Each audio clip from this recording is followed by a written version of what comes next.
So Brandon Moreno versus Alexandre Pantoja 2 for the flyweight belt is set for this Saturday at UFC 290. And when it comes to breaking down this fight, who I'm going to pick to win, I have absolutely no idea. I have some sort of idea, obviously, but this is truly a 50-50 fight. I can't really be too confident in who I'm going to pick because both of these guys do pose a ton of danger, whether it's on the feet or on the ground. And honestly, it's probably both. I think both these guys have their advantages in the striking, and maybe not so much for Moreno in the grappling, but in the striking department, both of these guys do hold some advantages. And so as I look at this fight more and more and try to decide who has more options, who has more ways to win, I think it's Pantoja.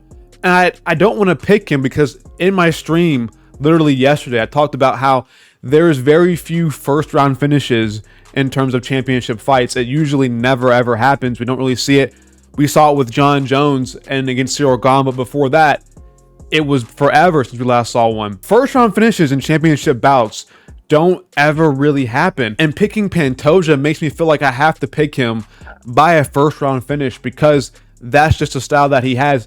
But I can go second round finish, which to me, it feels like Moreno in the second round is just that kind of guy who's not going to get beaten, that early in a fight. I think if you're going to beat a guy like Moreno, you're going to have to do it in the later rounds.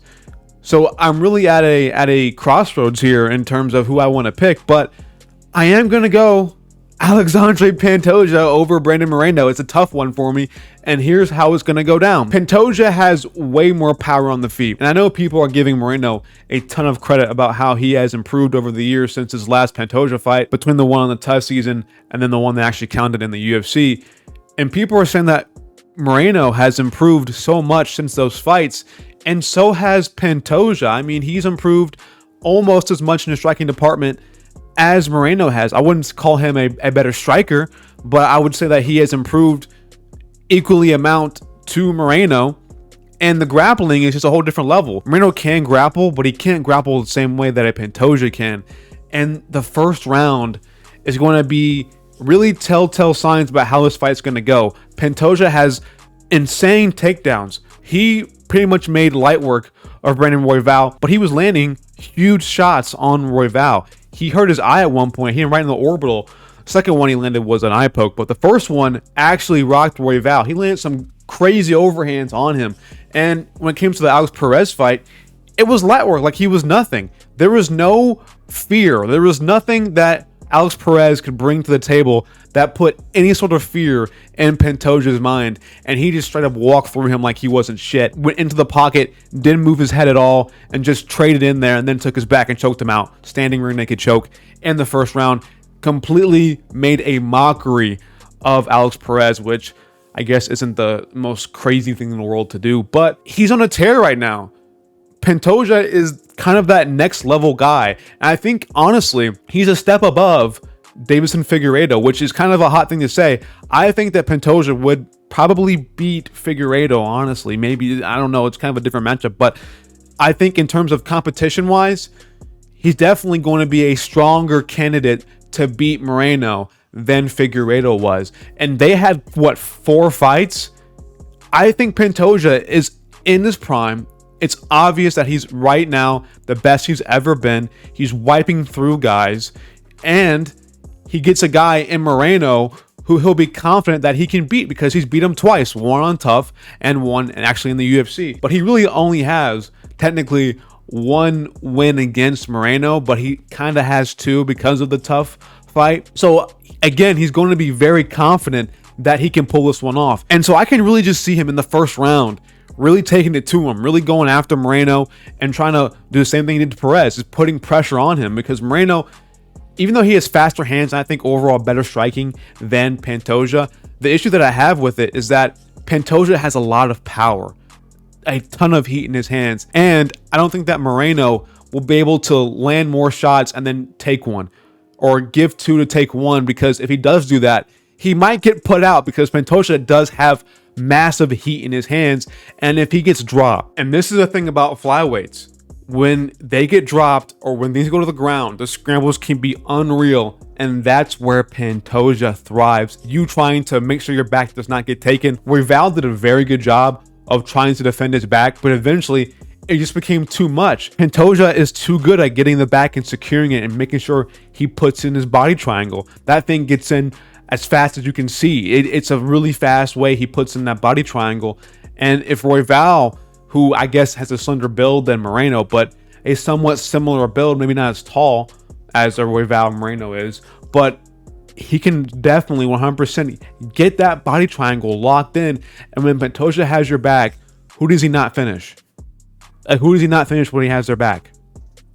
He will make very quick work of you, and he doesn't care. He'll crank that neck. He does not care if that choke is not underneath the chin. He will still crank the hell out of your neck. Pantoja is really powerful, really strong, and he will make sure you tap to that rear naked choke, and he'll make sure that he gets it. That's where he's the most dangerous. It's not on the feet, it's on the ground. And that's why I'm worrying about Moreno, because even though things can go well for him in the striking department, on the ground is where things become a whole different level. And Moreno has great grappling. Like, he took down Figueiredo and choked him out, which in a second fight, which honestly is a great accolade to have. But I don't think Figueiredo is that kind of guy like Pantoja on the ground. Pantoja is a whole different monster, a whole different beast. And if Moreno gets his back taken by him, it's over. I think it's generally over. I think that can be the fight right there. And it can happen in the first, and it can happen in the second. I think Moreno will kind of somewhat make do with the first round. But I think when things get into the second round, and it's the same thing over again, this is where issues might arrive in the game of Moreno. Now, I've talked enough about how Pantoja can get this done. Let's focus on Moreno. Now, like I mentioned before, Moreno does have faster hands. I think he's better boxing and striking. Overall, I think he's a better striker. And Pantoja does not move his head a ton. He will take one to give one, but typically Pantoja's one that he gives is way better than the one that he receives. But I think Moreno has a chance if he can manage to back up Pantoja. That would be, I think, a key point in this entire fight, is backing up Pantoja. If Pantoja can just pressure him and put it on him and just take one to give one, Moreno will lose. He will get rocked from the feet, taken down, get his back body triangle put in, and then he will be choked out in the first or second round. So Moreno probably has to really impose his will and try to make sure that he puts some pressure back onto Pantoja. Now, putting pressure back on Pantoja, he cannot shoot a takedown. That would be a mistake. He has to be able to do it in the striking range, in distance, and really just kind of like, I wouldn't say pick his shots, but kind of pick his shots. He can't trade with Pantoja, or it might be issues. He's going to have to pick his shots. And then one issue that we see in Pantoja's game is that maybe his cardio might not be the best. So if Moreno can survive and try to put out an output, try to make sure that he's, putting some volume on Pantoja, and maybe that might mean dropping the first 1 or 2 rounds, but being able to survive until the 3rd, 4th, and 5th might be where he wins this fight. Pantoja has always, I wouldn't say always, but he's